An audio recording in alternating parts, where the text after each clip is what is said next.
안녕하세요. 김예린 변호사입니다. 최근에 이제 이사철 맞아서 좀 유의할 점들이 많을 것 같아서 오늘 영상에서 한번 짚어보는 시간 갖도록 하겠습니다. 임대차 계약 체결하실 때 보통 이제 공인중개사 통해서 많이 하시잖아요. 그렇게 되면 공인중개사분이 대부분 이제 여러 가지 필요한 것들을 챙겨주시기 때문에 크게 신경 쓰실 거는 없긴 하거든요. 근데 이제 임대차 계약 같은 경우에 직거래도 꽤 많이 하시죠.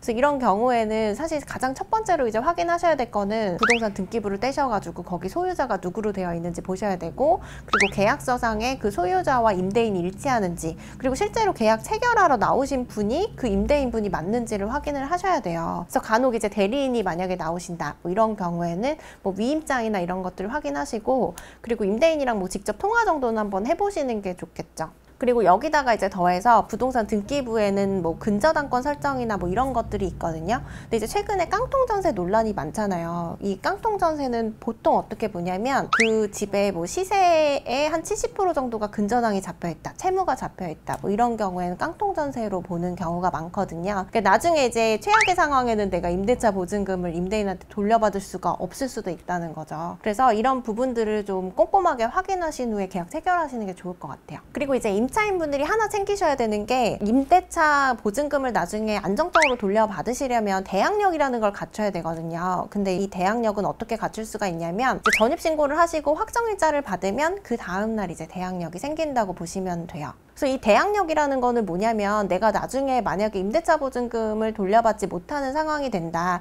예를 들어 이제 내가 살고 있는 집이 경매로 넘어간다. 임대인의 그 채무가 너무 많아서 이런 경우에는 이제 순위에 따라서 배당을 받게 되죠. 그런데 이제 임대차 보증금 같은 경우에는 이 대항력이 생긴 날짜를 기준으로 이제 순위를 확보한다고 보시면 되는데, 근데 이것과 상관없이 이제 어쨌든 임차인이라고 하면 최우선적으로 변제받을 수 있는 금액이 일부 있고요. 그리고 나머지에 대해서는 이제 이 순위에 따라서 확보를 하실 수 있다고 보면 될 것 같아요. 그래서 이 우선 변제를 받을 수 있는 금액 같은 경우에는 지역별로 다 다르게 규정이 되어 있기 때문에 내가 임대차 계약을 체결하는 곳에 적용되는 규정을 살펴보시는 게 필요하겠죠. 일단은 이제 임대인 분들과 임차인 분들 사이에 분쟁이 가장 많이 일어나는 거는 임대차 만료 시점에 이제 명도를 받는 거거든요. 그래서 이게 그 임대차 계약은 주택임대차 보호법에 이제 보장을 받는 경우가 많잖아요. 그렇기 때문에 일단 이제 임대인이 계약 만료 시점에 이제 그 계약을 종료를 시키고 실거주를 한다거나 여러 가지 이유가 있을 수가 있는데, 그런 경우에는 이제 묵시적 갱신이나 계약갱신 청구라는 걸 좀 주의를 하셔야 되거든요. 그래서 예를 들어서 이제 임대차 계약이 계속 지속이 되고 있는데 종료일에 6개월부터 2개월 전까지 내가 갱신을 거절하겠다 이런 통지를 명시적으로 하지 않으면, 그럼 같은 조건으로 임대차가 다시 갱신이 되거든요. 이걸 묵시적 갱신이라고 하고요. 최근에 도입된 거는 계약 갱신 청구권이잖아요. 이거는 이제 임차인이 내가 계약을 갱신하겠다라고 이 임대차 계약 종료 6개월부터 2개월 전까지 이제 청구를 하면, 그러면 이제 특별한 사유가 없으면 거절할 수가 없거든요. 근데 이제 대표적으로 거절할 수 있는 사유 중에 하나가 이제 실거주죠. 임대인이 실거주를 하려는 경우에는 이제 거절을 할 수가 있는데, 이 경우에도 이제 임대차 계약 종료일로부터 6개월 전부터 이제 2개월 전까지 그 사이에 이제 통보를 하지 않으시면 실거주를 할 수가 없게 되는 문제가 있기 때문에, 이런 기간들을 좀 잘 챙겨서 이제 계약갱신 거절 같은 것들 하셔야 될 것 같아요. 그리고 이제 또 하나는 임대인이 이제 어쨌든 계약 종료를 시키고 그 시점에 뭔가 계획을 했는데, 임차인이 처음에는 이제 그 시점에 명도를 해주겠다고 했다가 명도를 안 하는 경우들이 많거든요. 그럼 이게 사실은 소송으로 가면 굉장히 시간이 많이 걸려요. 그래서 집행까지 몇 년이 걸리기도 하는데, 이런 부분들을 좀 미연에 방지를 하시려면 재소전 화해라는 제도가 있어요. 그래서 이건 아예 임대차 계약 체결하실 때부터 비용이 조금 들기는 하지만 재소전 화해 결정문을 받아두시면, 그러면 이게 나중에 임차인이 임대차 종료 시점에 명도를 안 한다 그러면 이 판결문과 같은 효력이 있어서 바로 강제 집행하실 수가 있거든요. 그러면 이런 부분들에 대한 분쟁을 좀 줄일 수는 있겠죠. 그래서 임대차 계약이 종료되면 임차인분들께서는 임대차 보증금을 돌려받아야 되는데, 이거는 사실 이제 그 임대인이 임대차 보증금을 돌려줄 때까지 내가 이 집에 계속 살아도 되거든요. 이걸 동시이행 의무라고 하는데, 근데 이게 어쨌든 간에 대항력을 유지하려면 전입신고를 하고 확정일자 받고 그리고 그 부동산을 인도받아서 계속 점유를 하고 있어야 되기 때문에 임대차 보증금을 돌려받기 전에는 완전하게 인도를 하시면 안 되는 거죠. 그래서 이제 만약에 꼭 이사를 가셔야 된다 뭐 이런 경우에는 임차권 등기 명령 신청이라는 걸 하실 수가 있어요. 그러면 이게 신청부터 결정까지 한 달 정도가 걸리거든요. 그래서 이거 결정 받고 그때는 이제 이사하셔도 상관이 없습니다.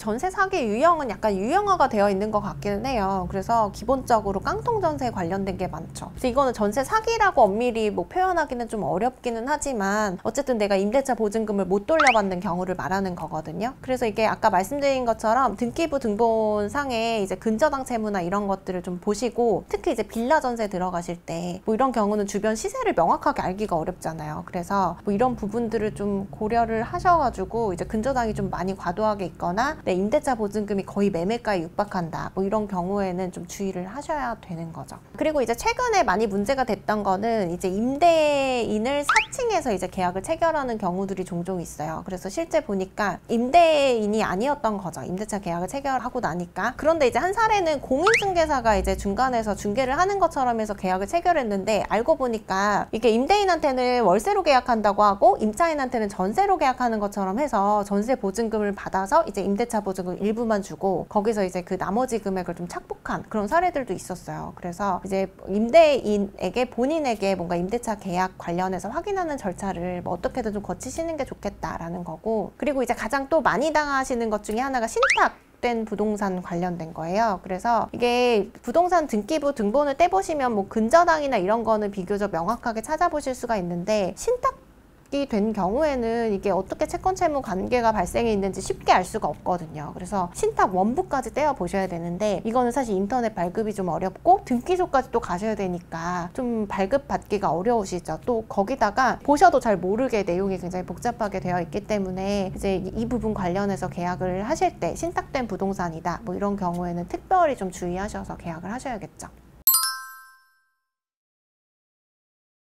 이게 다가구는 사실 기본적으로 단독주택이고요. 다세대 주택은 세대별로 다 등기가 되어 있는 거예요. 그래서 일반적인 빌라라고 보시면 되기는 하는데, 이제 다가구 주택 같은 경우에는 단독주택에 이제 여러 명의 세입자가 있다 보니까 사실은 이게 한 집에 이제 여러 임대차 계약이 체결이 되어 있는 개념이거든요. 그래서 권리관계가 훨씬 복잡할 수가 있겠죠. 다세대 주택은 그 세대만 보면 되는데, 다가구 주택은 사실 임차인이나 뭐 이런 관계를 파악하기가 더 어려울 수가 있어요. 네. 임대차 계약은 공시가 안 되잖아요. 사실 근저당이나 이런 거는 등기부 떼보면 알 수가 있는데, 임대차 계약은 몇 집이 들어있는지 내가 알기가 어려워요. 그래서 이제 임대인한테 계약할 당시에 이게 전입세대 열람원이나 뭐 임대차 계약 현황 이런 것들 자료를 받을 수가 있거든요. 그래서 그런 부분들을 확인하시고, 실제로 이제 그 다가구 주택에 들어있는 임대차 보증금의 총액이 얼마인지 뭐 이런 것들은 좀 확인을 하셔야 될 것 같아요. 보험에 가입이 되어 있으신 거거든요. 그렇기 때문에 이게 사실은 그 공인중개사분이 여러 번 중개사고를 일으켰다, 그래서 손해배상 의무가 많이 발생했다, 이렇게 되면 그 연간 한도가 1억이라고 보시면 돼요. 그러면 내가 손해를 입더라도 보험회사에서 이제 보험금을 뭐 전액 수령하거나 뭐 이렇게 되기 또 어려울 수도 있다라는 점을 염두에 두셔야 될 것 같아요. 대부분의 공인중개사 분들이 이제 중개를 하시면은 뭐 임대차 계약에 문제가 있는 경우가 많진 않아요. 많진 않은데 간혹 이제 뭐 고의나 과실로 잘못되는 경우들이 있거든요. 그러면 이제 공인중개사에 대해서도 손해배상 청구를 하는 경우가 종종 있기는 하죠. 근데 이때 이제 손해배상금이 만약에 뭐 몇 억이 나왔다 뭐 이런 경우에는 이 보험 통해서도 다 받지를 못하잖아요. 그렇게 되면 이제 나머지는 공인중개사의 개인 채무로 되는 거거든요. 그래서 이 공인중개사분이 별도의 뭐 재산이 있다라고 하면 그런 재산들을 뭐 강제 집행해서 받으실 수도 있고, 재산이 없는 경우에는 손해배상을 받을 길이 없기는 한 거죠. 손해배상을 청구할 수는 있지만 현실적으로 변제를 받지 못하는 거죠.